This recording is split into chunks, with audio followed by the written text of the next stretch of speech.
The variant is spreading, and we know that. I just told you it has reached 14 countries. We also know where it's spreading and what's being done to stop it from spreading. But how much do we know about the variant itself, Omicron? How is it different from Delta? Is it more dangerous? Also, what's with the name? Why is it being called Omicron? Who came up with this name? Who else but the World Health Organization, WHO? It has been using Greek letters to refer to almost every variant of concern. That's because scientific names are too difficult to remember. So this is for convenience. Last year, they named the variant from the UK as Alpha. The one from South Africa was called Beta. The one from Brazil was called Gamma. The one detected in India was called Delta. A few others followed, and the latest one has been named Omicron. And in doing so, the WHO has skipped two letters that were next in line, two letters that many expected would come next: Nu and She.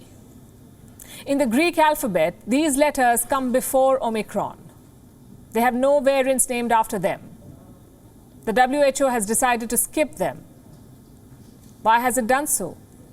It's a question that many are asking. Has the WHO clarified? Yes, it has. The global health body says it skipped the letter Nu because it's too easily confused with the word new, N-E-W. The Greek letter is spelled as N-U. It could have led to confusion, yes. What about She? The WHO says it skipped the letter She because it's a common surname. Not to mention the name of the president of the country this virus came from. The WHO made no mention of Xi Jinping. It said they skipped the letter She to avoid offending any culture or ethnic group.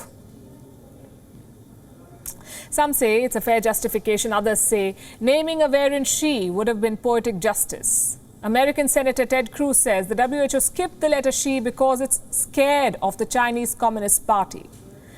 And there are many who agree with him. Now, be that as it may, the variant is going to be called Omicron. The world is calling it Omicron now. And here's something that you should know. It is deadlier than Delta. The WHO released these images to distinguish between the two. The most striking difference is the number of mutations in the two variants. The Delta variant has somewhere around 13 to 17 mutations. Omicron has a total of 43. 43 mutations, that's the highest on record. The second difference is the presence of spike protein, a protein that protrudes from the surface of a virus. It is the spike protein that helps the virus enter human cells. In the case of the Delta variant, the spike protein is scattered all over. But in Omicron, it is heavily concentrated in one area. Scientists say this suggests the possibility of more mutations in the future. They also say that Omicron's genetic profile is widely different from other variants. It does not seem to be an offshoot of the Delta variant or the Beta variant. It is a completely new lineage of the Wuhan virus. Next question. Does this mean the variant is more transmissible? Will it spread faster? Well, it's too early to answer this question. The number of people testing positive has gone up in South Africa, but there's not enough evidence to suggest if this is due to Omicron or simply because restrictions had been lifted.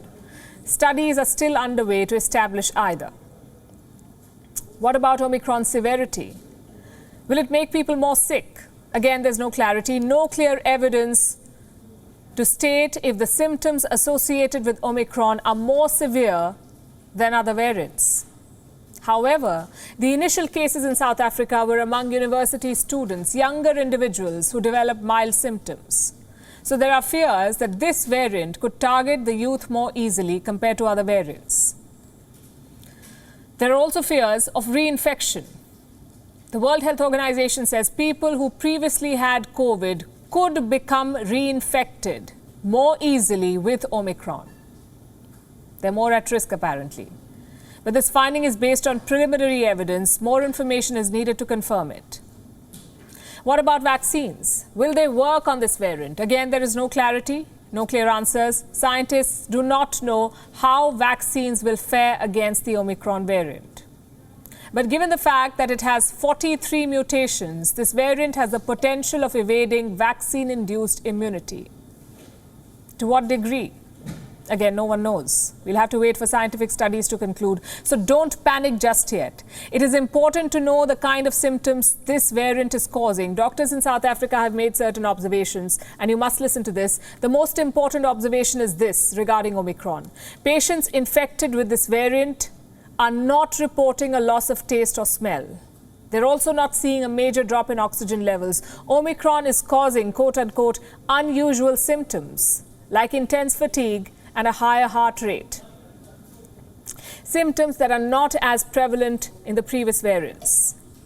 So if you happen to be experiencing them, our advice is go visit a doctor. There are still too many unknowns about this variant. Like I said, don't panic, don't believe or circulate unsubstantiated reports. We can all do without them. Follow the safety drill. You know it by now. Keep your mask on. It's still your best bet. And stay safe. WION is now available in your country. Download the app now and get all the news on the move.